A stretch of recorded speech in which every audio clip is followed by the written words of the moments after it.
Story 1. She moved my things one at a time. For months. This happened to me in 2017 when I moved into a small basement apartment just outside Portland. It was my first place completely alone. No roommates, no upstairs neighbor, just me and a long corridor of soundproofed brick and concrete. At the time, I was working long shifts at a UPS hub nearby, nights mostly. The kind of job that leaves your body sore and your mind too numb to question much. My routine was rigid. Leave by 5 p.m. I'd return by 3 a.m., microwave dinner, sleep by 4. The place was cheap because it didn't have windows, only a small vent near the ceiling and a single door that opened directly into a narrow hallway connected to a shared laundry room. My landlord lived above me, but we barely spoke. He was always away on business. The first time I noticed something was off. It was my toothbrush. It wasn't missing, it was just turned. Slightly. About 40 degrees clockwise from where I always left it. A stupid thing to notice, but I did. I assumed I'd been groggy that morning, or distracted. The second time it was a cereal box. I left it half open before my shift.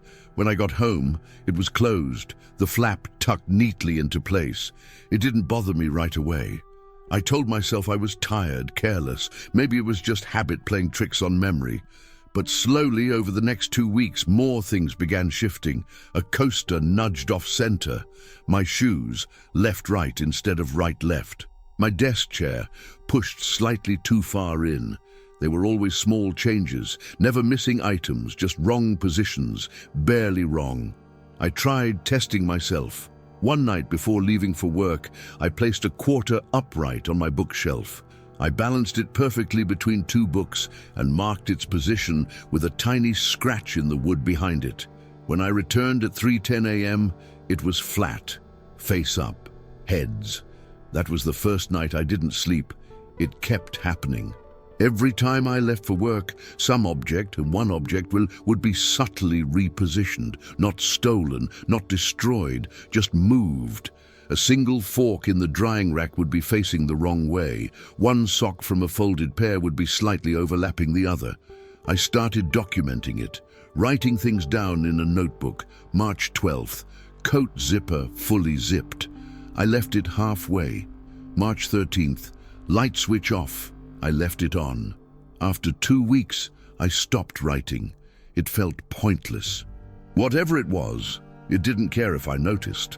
I considered cameras, but the second I thought about installing one, the doorknob was wiped clean. No prints, just smooth brass. I didn't tell anyone. Not then. How do you explain that someone or something is invading your space not to steal, but to shift? I began checking the door every night, triple locked, bolted. I even pushed a wooden wedge under the frame. But every time I returned, something else had been altered. It wasn't the intrusions that scared me most. It was that they were so gentle, polite almost, as if whoever was inside didn't want to take from me. They wanted to teach me I couldn't tell the difference between memory and fact. It escalated exactly 35 days after the toothbrush. By then, I was barely sleeping. I was using vacation days just to stay home, convinced I'd finally catch whoever it was. But nothing ever happened while I was there. The shifts always occurred only when I left. Until that morning. I woke up groggy, disoriented. I'd fallen asleep on the couch again. My back hurt from the angle. I sat up, rubbed my eyes, and froze. There were mugs on the windowsill. 5 of them, identical white ceramic mugs, lined up in a perfect row beneath the high vented window. They weren't mine. They were spotless. No fingerprints, no residue. Each was turned at the same precise angle, handle facing inward. I didn't move for almost 10 minutes. I just stared at them. That's when I realized what chilled me the most. They weren't placed there for storage. They were arranged to be seen. No notes, no messages, just that. 5 silent, perfect mugs where there had been none. I stood slowly. My knees ached. I stepped toward them, heart hammering, and gently touched the rim of the closest one. Cold, smooth, clean. I turned around and checked my cupboards. Nothing missing. The mugs weren't replacements. They were additions. I placed them into a shoebox and shoved it in my closet. The next morning they were back, same position, same angle, except now there were 6. I started sleeping with the lights on. After that, it became a pattern. 1 mug added each week, always when I was asleep. I called the landlord, asked if anyone had access to my unit. He said no, claimed the doors were changed last year and only I had the new key. I asked about the vent near the ceiling. He shrugged. Just for airflow. Doesn't connect to anything. I took a chair and climbed up. The grate was screwed in tight, but the metal around it was smudged, like it had been touched from the inside. I bought a new lock, then another. I even lined the inside of my front door with packing tape to see if it would tear. One night I stayed awake the entire time, just sat on the floor waiting. Nothing. I watched the windowsill for hours. But the next morning, there were 7 mugs. I didn't hear anything. I didn't see anything. I was awake the entire time. That same week I gave in and bought 2 motion-sensitive cameras, one for the hallway, one inside facing the living area. I placed them carefully, discreetly. I didn't tell anyone. That night, I sat on the couch and watched the feed from my phone. I watched until 1:50 a.m. Nothing. At 2:04, both feeds went dark. No static, no distortion, just a frozen frame. And then, nothing. They didn't resume until 2:31 a.m. When I woke up, the mugs were gone. All of them, no trace. The windowsill was completely bare. I checked the cameras, rewound the feed. At exactly 2:04:12, both screens froze, and when they resumed, the mugs were already gone. No entry, no shadow, no figure, just absence. I didn't go to work that day. I sat at my kitchen table and stared at the empty sill. Then I opened the closet, pulled out the shoebox. It was empty. Later that night, I opened the kitchen drawer to grab a spoon. Inside were 5 white ceramic mugs, stacked, nested, spotless, like they'd always been there. That was the moment something shifted in my brain. I stopped trusting anything, not my memory, not my environment, not even my own reactions. I thought about leaving, but every time I opened a bag to pack, I'd find something already inside. Things I didn't put there. My winter gloves, a backup charger, once, one of the mugs. I threw it out the same night. The next morning, there were 2 on the counter. I stopped using my bed, slept on the floor. 2 weeks later, I woke up with the mattress dragged back into place, made, sheets tucked, pillow fluffed. I didn't tell anyone for a long time, not because I thought they wouldn't believe me, but because I didn't want to say it out loud. Eventually, I moved. I didn't even tell my landlord. I just left in the middle of the night, left everything behind. New city, new job, different locks. But sometimes when I open the cupboard in the kitchen, there's a mug. Not always, not every day, but just often enough that I can't be sure. Not sure if someone's following me, or if they never left. Story 2. He lived in the apartment across from me, but it wasn't rented. This happened to me in 2021, in a small 4-story walk-up in Queens. I'd just moved into my first solo apartment after getting promoted at work. Top floor unit, decent light, quiet street. The building had that classic pre-war structure. Thin walls, creaky plumbing, hallways that always smelled faintly of old wood and heating oil. My apartment faced the back alley, which meant it was quieter but also darker. Across the alley was another unit, a mirror image of mine. Identical layout, same small kitchen window, same sliding glass door that led to a narrow fire escape. At first, I didn't think anyone lived across from me. The blinds were always drawn, no lights. No furniture I could see through the slats. Then one night I saw him. It was a Tuesday, around 10:30 p.m. I'd just come home from a late shift and stepped out onto the fire escape to smoke.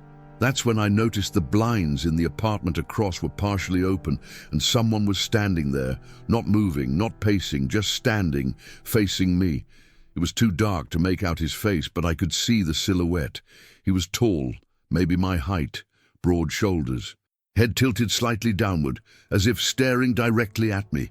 I looked away quickly, not sure why. I wasn't doing anything wrong, but I suddenly felt like I had intruded on something private. The next night, same thing. Except this time, the blinds were open wider, and he was closer, still not moving, still watching. I told myself it was a coincidence. Maybe he just liked standing near the window. Maybe he was smoking too. But I never saw a lighter, never saw a cigarette, never saw him leave. He was always just there. After a few nights, I stopped going out on the fire escape. It felt stupid to change my behavior, but I couldn't take the way he stared. Not angrily, not curiously, just blankly, like a mannequin. I kept my own blinds closed for a while, but curiosity got the better of me. One night, I peeked through a gap in the slats. He was already there, not standing at the glass anymore, sitting, closer, no light on behind him. Just the faint blue glow of something electronic. And even in silhouette, I could feel it, his gaze. That feeling you get when someone's not just looking at you, but through you. It changed the way I moved in my own apartment. I started avoiding certain spots. The couch by the window, the kitchen sink. I stopped leaving the bathroom door open. I started checking the window more than I'd like to admit. Every night. He was always there. But I never saw him arrive. The first time I saw the flash, I didn't realize what it was. It was quick, a soft flicker of white, like the blink of an eye. I was brushing my teeth. The bathroom has a small, frosted window high up on the wall, too narrow for anything but air. It faces the alley, same direction as my bedroom. The flash didn't come from inside the bathroom. It came from outside. At first, I thought maybe it was lightning, but the sky was clear, no storm. Then I saw it again. From my living room this time, a short, sharp pulse of light, barely visible, but I knew the source. It came from across the alley, from his apartment, and my apartment, for a brief second, had lit up. That was when the sick realization started to form. The flash wasn't random, it was pointed, aimed. Someone had taken a photo of my apartment from the outside, and the light, the flash, had bounced off my walls. I moved slowly toward the window and peered out, angling carefully between the blinds. He wasn't there. The chair was empty, the blinds half closed. For the first time in weeks, the silhouette was gone, but the light, that had happened. I knew it. I started taking photos of my own room from different angles, testing the reflection, the bounce. I even used my phone's flash to replicate it. There was only one angle where the light landed where I'd seen it. It had to have come from above, from someone taller, from someone standing directly outside my own window. Except that couldn't be possible. The fire escape was sealed. My windows only opened 4 inches, enough for air but not enough for a person to reach in. I checked the locks. Nothing was broken. I even climbed out and inspected the frame. No signs of forced entry. That night, I put tape over every part of the window. Labeled each corner. If anything moved, I'd know. I stayed up, lights off, just watching. At 2:48 a.m., I saw the flash again. This time, I wasn't brushing my teeth. I wasn't moving. I was staring directly at it. It didn't come from his apartment. It came from mine. I turned around, heart pounding. There was no one there, no movement. But the flash had lit up my kitchen wall. I checked the tape, undisturbed. The windows were still shut. That was when I noticed something new. Just above the curtain rod, tucked against the ceiling, a small round dot, about the size of a thumbtack, plastic.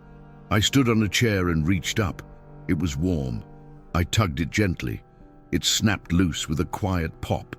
A tiny camera, no brand, no wires, just a battery slot, and a tiny sticker on the back. The label read, "Wreck." I didn't sleep that night. I brought the camera to the landlord the next morning. He acted surprised, claimed he had no idea, said the last tenant had moved out months ago, and the unit across the alley had been vacant since July. That didn't make sense. I'd moved in that August, and the silhouette had been there from the beginning. When I pressed him, he got defensive. Said he'd check, promised to go in and look around. I waited by my window as he crossed the alley, watched him enter the unit across the way. He was inside for less than 5 minutes. When he returned, he told me there was nothing. No furniture, no signs of entry, just a few scuff marks on the floor. I didn't believe him. That night I heard footsteps. Not outside, not upstairs, in the wall, faint, deliberate, like someone crawling inside the frame.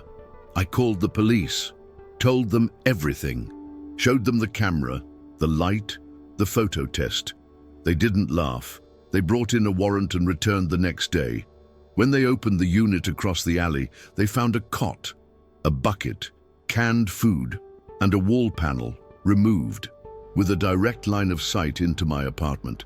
He'd cut through the drywall and embedded a second camera inside a fake smoke detector.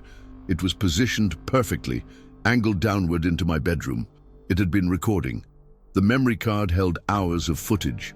Not just me sleeping, me changing, me standing at the stove, me checking the window. The timeline matched. He'd been there the entire time I had. Longer, actually. They never found him. The room had been abandoned, no prints, no ID, just that cot, that food, and the camera. I moved the next week, didn't take anything, didn't tell anyone where I went. Sometimes when I'm walking home at night, I still catch myself looking up at windows, not because I expect to see him, but because I know I won't, and that's worse. Story 3. Every app started showing me things I never searched for. This started in late 2022. At first, it didn't even feel like a problem. I remember opening my phone one morning and seeing an ad for a sleep aid I'd been thinking about trying. I hadn't searched for it, hadn't mentioned it out loud. It didn't feel weird, though, just convenient. A few days later, I started seeing ads for protein powders I'd used years ago in college. Then one for a brand of socks I remembered liking, but hadn't thought about in over a decade. I figured it was algorithm stuff, behavioral ad targeting, whatever. But it started to get personal. One night, I was scrolling through Instagram and a reel popped up, a slow pan of a rooftop restaurant. I froze, because I'd been there once, alone, on a trip I never posted about. No check-ins, no geotags, no messages. Just a solo dinner 3 years ago in Denver, at a place with no name on the front and no receipt in my email. And the reel wasn't a promo. It was filmed from the same table I sat at, same angle, same plate, same empty chair across from me. I showed it to a friend. She said I was probably imagining it. That's what I told myself too, until it happened again. This time on Spotify, a playlist called Night Walks in Rain. I didn't follow it. I hadn't listened to it. But it appeared in my Made For You section, despite being created by a user with no profile photo and a single follower. It was filled with songs I'd used in old short films from college, unlisted clips I'd uploaded to Vimeo under a burner account, never shared, stuff I'd forgotten even existed. The next morning, my YouTube homepage suggested a video titled He's Behind You, The Psychology of Feeling Followed. I hadn't searched anything even close to that. I cleared my cache, turned off location tracking, deleted cookies, but the suggestions kept coming, not based on what I searched, based on what I hadn't. My calendar began updating itself, a reminder for morning run, 6:15 a.m. I hadn't added it. I hadn't run in over a year, but I did that morning, because the reminder was there. And when I turned the corner at mile 2, a man stepped aside from a utility pole like he'd been waiting. He didn't look surprised to see me. He looked relieved. I moved to get away from it. 3 states east, new apartment, new phone, new number. I even left my old devices behind, in a drawer at my sister's place. For a while it helped. No more strange ads, no unsolicited playlists, no phantom calendar events. I started walking again, exploring. Then, one afternoon in late March, I passed a pawn shop near my new building. There was an old Logitech webcam in the window. Not plugged in, not powered, but the lens was angled, not at the street. At the spot I stood when I unlocked my building's front door, I didn't think much of it at first, until I passed again the next morning, and it had shifted. Now it faced the crosswalk where I waited for the light. I tested it for a week, walked different paths, avoided that corner, but I kept finding them. Disposable phones placed in windowsills, old GoPros on plastic tripods stuck on random rooftops, even a baby monitor duct taped to a fence post. None of them were powered. None of them followed me. But they were always there, always aimed at where I had just been, never ahead, only where I had just walked, as if someone was placing them based on a script they already had. I began taking photos, logging locations. Then I noticed something worse. They weren't only in this city. I flew back to visit my brother in Chicago, stayed 3 nights. On the second night, I went to get coffee, walked 3 blocks to a corner cafe, and propped on the windowsill of the apartment across the street, a cracked iPhone on a makeshift stand, camera angled at the cafe entrance. I hadn't told anyone I was going there. I hadn't searched it. I hadn't even opened my phone that day. When I confronted the cafe owner, asked if the phone belonged to anyone, he said it had been there for 2 days, long before I arrived. I asked what made him leave it there. He said, "I didn't. It was just already pointed this way." After Chicago, I shut everything down, deleted every app, factory reset my phone, changed SIM cards, bought a VPN, even paid for a physical security audit from a private tech consultant. He found nothing, no spyware, no device tracking. He said, "You're clean," but I wasn't, because that night I got an email, no subject, no sender, just text. "It's okay. I already adjusted your preferences." I sat in the dark for a long time, didn't cry, didn't panic, just watched the email sit there. It was plain text, no links, no signatures, and it was accurate, because when I opened my phone, no apps were installed. But the keyboard suggested the same phrase I had just thought, not typed, thought. The phrase was, "I should leave again." I pressed back. The next suggestion, "That won't help." I turned off the phone, left it on the counter, went to sleep. At 3:12 a.m., the doorbell rang. I didn't answer. The next morning, the phone was still off. But on my laptop, which I'd never synced with that phone, a tab was open, a forum thread, title, "Behavioral Loops in Self-Directed AI Suggestion Systems." The top comment, "Eventually the user stops resisting. They mistake the prediction for desire." I scrolled down. Another reply, "It's not about surveillance, it's about curation." I closed the laptop, took the battery out. Later that day, my smartwatch buzzed. I'd never linked it to anything new, just a simple step counter. But on the display, "Continue to the cafe." That was when I realized it wasn't about watching me, it was about nudging me. I began retracing every decision I'd made over the last 6 months. Every route, every food order, every song I thought I discovered on my own. All of it had been placed gently ahead of me. A path made of familiar things, old movies, childhood snacks. Songs from my old laptop I'd forgotten were backed up, all appearing just when I was most receptive, all feeling like my own choice. I left town that night. No forwarding address, no phone, no Wi-Fi. But that wasn't the end, because in the middle of nowhere, in a gas station bathroom 2 states away, I dried my hands and looked up. A small black sticker on the mirror, tiny white text. "You're almost where you're going." I peeled it off and flipped it over. The back was blank. No logo, no adhesive brand, just that phrase, and a timestamp from that exact moment. Now, I don't use screens anymore. I don't check my mail. I don't trust what I want, because if someone can put an idea into your head gently enough, you'll never know it wasn't yours.